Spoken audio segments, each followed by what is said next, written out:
दोस्तों आप सभी को पता होगा कि कुछ दिनों पहले ग्रुप डी के फॉर्म भरे जा रहे थे और इसी को लेकर एक केस चल रहा है दिल्ली हाई कोर्ट में। और ये भी झारखंड सहायक आचार्य से रिलेटेड ही। देखिए कैसे मैं आपको बताता हूँ।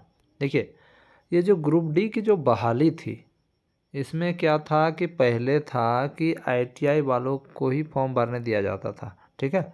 लेकिन इस केस में कुछ ऐसा हो गया जो आपको जानना चाहिए। देखिए क्या हुआ है। देखिए ये जो केस चल रहा था इसमें क्या था कि आप लोग पहले जानते होंगे कि आईटीआई वाले ही ग्रुप डी के फॉर्म को भर पाते थे, क्योंकि इससे पहले एक नियम बनाया गया था। उसके बाद फिर से जब इस बार बहाली आया, उसके बीच में क्या किया कि आईटीआई बोला गया कि 10th वाले भी इसको भर सकते हैं। लेकिन इसको लेकर मामला गंभीर हो गया है। और देखिए क्या है, मैटर को समझिए। रेलवे ने कहा पॉलिसी मैटर है, तो जज साहब का कहना था कि वो तो ठीक है, लेकिन सुप्रीम कोर्ट का ऑर्डर के अनुसार चलती भर्ती प्रक्रिया में नियम नहीं बदल सकते। 28 दिसंबर 2024 को इंडिकेटिव नोटिस आया और 2 जनवरी 2025 को नियम चेंज करके केवल 10th योग्यता कर दी गई। अगर पॉलिसी मैटर था तो रेलवे 6 दिन में कैसे एकदम से पॉलिसी चेंज कर दी जो 6 साल पहले तक लागू थी। तो सेम मैटर है फ्रेंड्स, झारखंड में भी झारखंड सहायक आचार्य की भर्ती आई, बीच में चेंज कर दिया कि सीटेट वालों को हटा दिया, मतलब सीटेट को अलाउ कीजिए और फिर फॉर्म भराइए, जिस कारण सीटेट वालों को अलाउ कर दिया गया। अब यहाँ पर मैटर कैसे फंस रहा है इसको देखिए ध्यान से, आप समझिए। यहाँ पर उसके बाद क्या कहा जा रहा है, फिर रेलवे के वकील ने कह दिया कि हम भर्ती विड्रॉ भी कर सकते हैं। तो जज साहब ने कहा बेशक कर दीजिए और दोबारा से नोटिफिकेशन जारी करिए, लेकिन आप पॉलिसी मैटर बताकर इस पर अपनी बहस को बचाव में नहीं ला सकते हैं। ठीक है, यहाँ सुप्रीम कोर्ट का जो मामला है, जो हम लोगों को हटा दिया गया, उसी को लेकर ये लोग चले गए कि आप बीच में कैसे चेंज कर सकते हैं।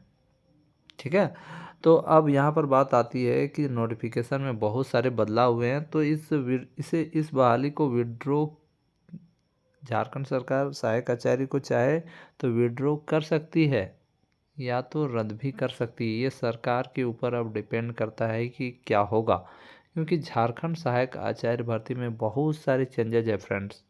भले आप जेटेट कैंडिडेट हैं तो आपको लगेगा कि कोई चेंजेज नहीं है, लेकिन आप देखिएगा ना दोस्तों, बहुत सारे चेंजेज हैं जो कि हाई कोर्ट के डिसीजन के बाद आए हैं।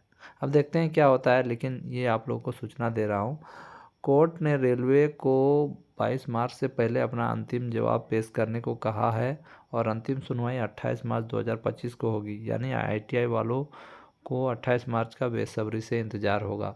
यानी अब 28 मार्च को बेसब्री से इंतज़ार होगा, या तो रेलवे की वैकेंसी रद्द हो जाएगी, फिर से फॉर्म भरे जाएंगे, या कुछ अलग डिसीजन होगा। ये हम लोग भी देखेंगे कि क्या डिसीजन होगा। याद रखिएगा कब होगा, 28 मार्च। ठीक है, 28 मार्च ज़्यादा दिन नहीं है अभी। ठीक है, तो 28 मार्च का वेट करें। उसी प्रकार झारखंड सहायक आचार्य में भी ऐसा हो सकता है कि जब हम लोग रिव्यू पिटीशन में जो काम कर रहे हैं, हो सकता है सीटेट को अलाउ कर दे या तो इस बहाली को ही पूरी तरह से रद्द कर दें, है ना। और हम लोग हाई कोर्ट भी इसको लेकर गए हुए हैं। हाई कोर्ट में भी हम लोगों ने केस किया है, इस बात को समझिएगा आप लोग।